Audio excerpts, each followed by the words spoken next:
വളരെ ബേസിക് ലെവലിലുള്ള ഒരു ടോപ്പിക് ആണ് ഇന്നത്തേത്. നമുക്ക് കൊച്ചു കൊച്ചു വേർഡ്സ് മാത്രമേ അറിയുള്ളൂ എങ്കിലും ഒരുപാട് ആശയങ്ങൾ കമ്മ്യൂണിക്കേറ്റ് ചെയ്യാൻ പറ്റിയ ഒരു കാര്യമാണ് നമ്മൾ ഇന്ന് പഠിക്കാൻ പോകുന്നത്.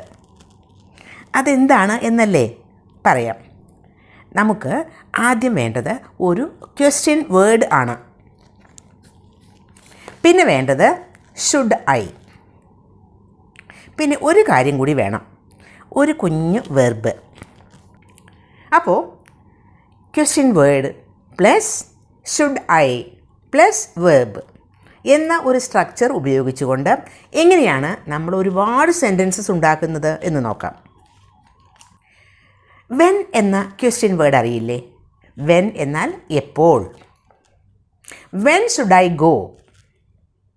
ഗോ എന്നാൽ പോകുക. വെൻ ഷുഡ് ഐ ഗോ എന്നാൽ ഞാൻ എപ്പോൾ പോകണം, ഞാൻ എപ്പോഴാണ് പോകേണ്ടത് എന്ന് ചോദിക്കില്ലേ? വേർ എവിടെ. Where should I go? ഞാൻ എവിടെയാണ് പോകേണ്ടത്. Where should I go.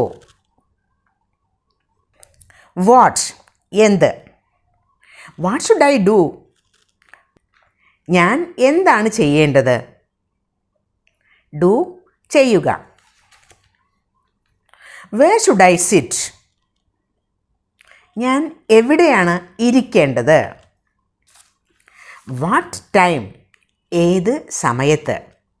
What time should I call you? ഏത് സമയത്താണ് ഞാൻ നിങ്ങളെ വിളിക്കേണ്ടത്. ഏത് സമയത്ത് ഞാൻ നിങ്ങളെ വിളിക്കണം എന്നാണ്. ഹൗ ലോങ് എത്ര സമയം അല്ലെങ്കിൽ എത്ര നേരം. How long should I wait for you? ഞാൻ എത്ര സമയം നിന്നെ കാത്തു നിൽക്കണം. ഞാൻ എത്ര സമയമാണ് നിന്നെ കാത്തു നിൽക്കേണ്ടത് എന്നാണ് ഇതിൻ്റെ meaning. What should I say? ഞാൻ എന്താണ് പറയേണ്ടത്. സേ പറയുക. അപ്പോൾ ഇത്തരത്തിൽ ക്വസ്റ്റ്യൻ വേർഡ് മാറ്റുന്നതിനനുസരിച്ച് സെൻറ്റൻസിൻ്റെ മീനിങ് മാറുന്നത് മനസ്സിലായില്ലേ? അപ്പോൾ ഒരുപാട് സെൻറ്റൻസസ് നമുക്ക് ഇത്തരത്തിൽ ഉണ്ടാക്കാം. ക്വസ്റ്റ്യൻ വേർഡ് മാറ്റി മാറ്റി വെച്ച് സെൻറ്റൻസസ് ഉണ്ടാക്കുക, പിന്നെ അത് പ്രാക്ടീസ് ചെയ്യുക, പിന്നെ അത് നമ്മുടെ കോൺവെർസേഷൻ്റെ ഭാഗമാക്കുക.